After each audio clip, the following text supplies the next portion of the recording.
Hello folks, actually what happened is this video for this problem number 23 was shot earlier, but some problem happened and there was no audio. So I have to redo it, and therefore I'm not going to write it again. Let's go over the work since it's already there on the board. We'll just go over the question and we will step by step see what is being told. They tell us that there is a prove that it's a problem number 23. Prove that the volume of the largest cone that can be inscribed in a sphere of radius r is 8 over 27, the volume of the sphere.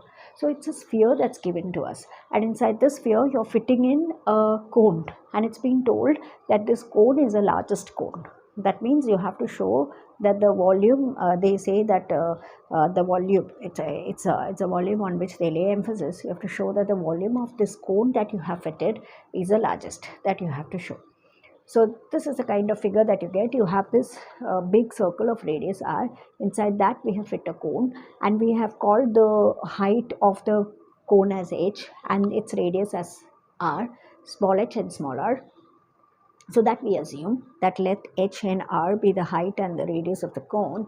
Now as we know, since we have to lay emphasis on the volume, and the volume for a cone is pi over 3 r squared h, in that there is a problem that there is r and h, two variables. So that is again going to create trouble for us. So we have to reduce it to one variable. If we have to reduce it to one variable, we have to hunt for something given that will help us to reduce it to one variable. Now in order to search for what is given, we are busy looking out and the figure, and in the figure we come across this right triangle ABC. That is going to come to our rescue. So what are we going to do in this right triangle ABC? Because it's a right triangle, we know by Pythagoras theorem it's AB squared plus BC squared equal to AC squared, out of which AC squared, it's clear, it's a radius, and ABC squared also, it's clear. AC squared is the radius of the circle and BC squared is the radius of the cone. So that we can make flat substitutions very easily. But AB is a little difficult. So we just look at the figure carefully. We'll come to know that this is R, capital R. Capital R plus AB makes the height. So that's what we write here. Capital R plus AB is going to make the height. So like that, AB is going to be H minus R.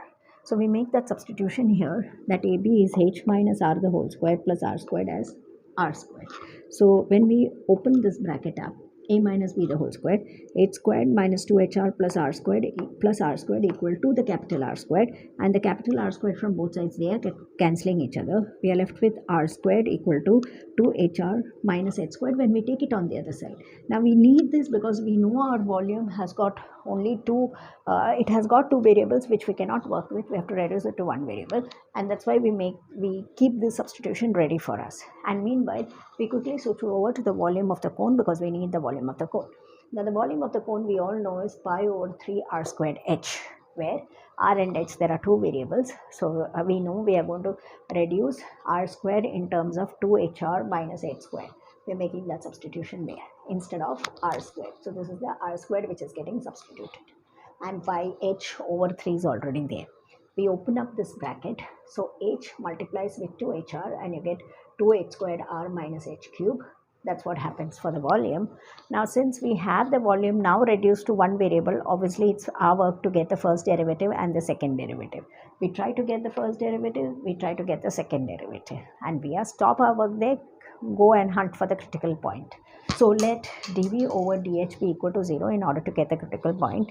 So therefore what we get is, when we substitute the dv over dh over here, that is pi over 3 times 4r h minus 3h squared equal to 0, divide both sides by pi over 3, so that the pi over 3 cancels each other.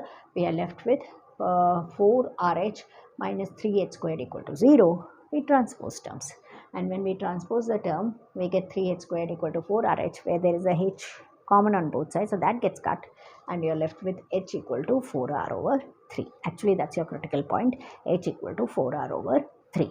So quickly we go back to our d squared v over dh square to check whether it's going to be a maxima or a minima point.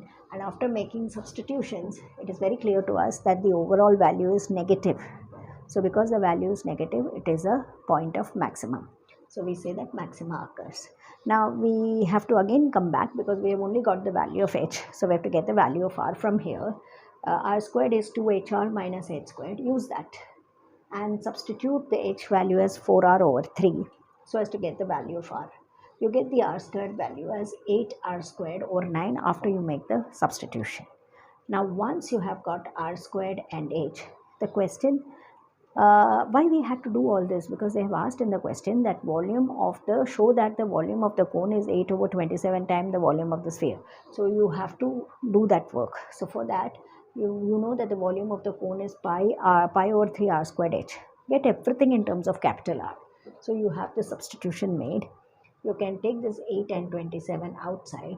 There is 4 here, there is pi here, there is r cube and the 3. All this together is the volume of the sphere.